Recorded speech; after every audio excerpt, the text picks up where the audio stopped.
মূলা দিনে আইলে না গো জামা, এই মূলা দিনে আইলে না। এই যে মূলা ভর্তা বানিয়েছি আজকে, এই মূলা ভর্তা যদি সে জামাই পাইতো তাহলে অবশ্যই মূলা খেতে বইয়ে এই মূলা ভর্তা খাইতো। সবাই আসসালামু আলাইকুম। আজকে আমি মূলা ভর্তা তৈরি করুম। আমি যেহেতু মূলা পছন্দ করি না, কিন্তু এই মূলাটা খাওয়ার পরে আমার কাছে অনেক ভালো লাগছে, তাই চিন্তা করলাম আপনাদের সাথে একটু এই মূলা ভর্তাটা শেয়ার করি। এখানে আমি বড় বড় দেখা 3টা মূলা নিছি, আর মূলাটা প্রথম থেকে আমি খুব ভালো করে ছিলা নিছিলাম। এরকম একটা গ্রেটার নিতে হইব, তারপরে হগল মূলাগুলিরে খুব ভালো করে এরকম কেচা কেচা নিতে হইব, মানে গ্রেট করে নিতে হইব। তো হগল মূলা আমি ঠিক এরকম করে কেচা নিছি। মূলার ভিতরে যে একটা পাতা পাতা গন্ধ আহে, এটা লেগে এখন এর ভিতরে 2টা মেডিসিন দিতে হইব, আর সেটি হচ্ছে লবণ আর হচ্ছে লেবু রস। আচ্ছা, জাগো কাছে আবার মূলা বেশি পছন্দ, হেরা আবার কিছু মনে লয় না। যদি মনে লয় থাকেন হ্যাগুর লেগে আই এম দুঃখিত। আমি এখানে 1 চা চামচ উঁচা করে লবণ দিলাম এবং সেই সাথে 2 চা চামচ পরিমাণে লেবু রস দিয়ে খুব ভালো করে মাখাইয়া এটাকে রেখে দিব, যেন এই মূলা থেকে পাতা পাতা গন্ধটা চলে যায়। আমার এই গন্ধের জন্য মূলাটা খাইতে ইচ্ছা করে না, কিন্তু আজকের এই মূলা ভর্তাটা খাইয়ে আমি তো মূলার উপরে ফিদা। তো এভাবে করে আমি এটা রেখে দিব 5 থেকে 10 মিনিটের মধ্যে। এর মধ্যে আমি এই মূলা ভর্তার মাছটাকে খুব ভালো করে ভাজে নিব। তো মাছ ভাজানোর লেগে সামনে কড়াই, ফ্রাই প্যান যেটা পান হেঁটে নেবেন, লয়া চুলায় বসা দিবেন। খুব ভালো করে যখন গরম হয়ে যাবে তখন এর মধ্যে তেল দিবেন। তেলটা ভালো করে গরম করে সেই মশলা মাখাই না রাখা মাছ দুটো ছেড়ে দিবেন। তো আমি 2টা মাছ দিয়ে আজকে ভর্তা বানাবো, আর আমি তেলাপিয়া মাছ নিছি। আপনি রুই মাছ দিয়ে ভর্তাটা বানাইতে পারেন। চুলা মিডিয়াম জালে রেখে আমি মাছটা উল্টা পাল্টা এরকম ভাজে নিছি মুচমুচে করে। এখন আবার এই তেল দিয়ে রেখে আরো নতুন একটু তেল দিলাম। এখানে আমি শুকনো মরিচ এবং কটা পেঁয়াজ ভেজে নিব। এখানে স্বাদ অনুযায়ী শুকনো মরিচ নিতে হইব। আপনারা যদি জালটা বেশি খান, মানে বাথরুম করার সময় জানি পাশা জলে হেরম জাল খান, তাহলে শুকনো মরিচের পরিমাণটা আরো বাড়াই নেবেন, ডোন্ট মাইন্ড। এখন আমি মজুরারে নামিয়ে নিলাম, সেই সাথে এখন দিয়ে দিচ্ছি 2 মিনিট পরিমাণে পেঁয়াজ। পেঁয়াজটা এটা সেটা খুব ভালো করে ভেজে নিতে হইব, একটু মুচমুচে করে।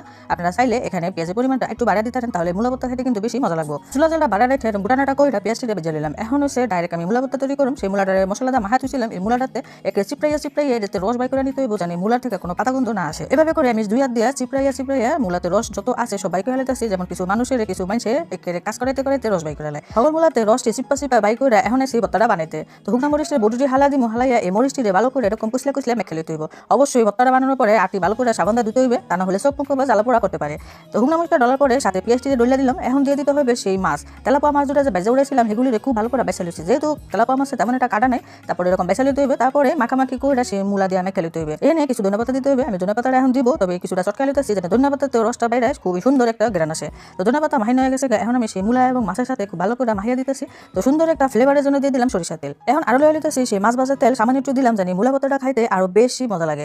এখন মাহামারির পালা, লবণটা চেক করে নিতে হইবে। লবণটা কিন্তু দেই নেই, যেহেতু মূলাটারে লবণ দিয়ে মাহায় রাখছিলাম, সেই জন্য লবণের কোনো দরকার পড়ে নাই। অনেকক্ষণ ধরে মাহামাহির পরে আমার মূলার ভর্তা কিন্তু এখন একেবারে রেডি খাওয়ার জন্য। দেখতে কতটা সুন্দর লাগতেছে এটা আপনারা দেখে বুঝতেছেন। আর মূলাই কিন্তু এখন বাঁচতেছে, আর আমি চাইতেছি মূলারে এখন ভাতের মধ্যে মূলাটা দিয়ে সুন্দরভাবে আপনাকে দেখা খামো। আপনারা যদি খাইতেছেন চুলার পাড়ে চলে যান, ভর্তাটা বানাইয়া খাইবেন, আর আমার কমেন্টে জানাবেন এই মূলা ভর্তাটা কেমন হয়েছে।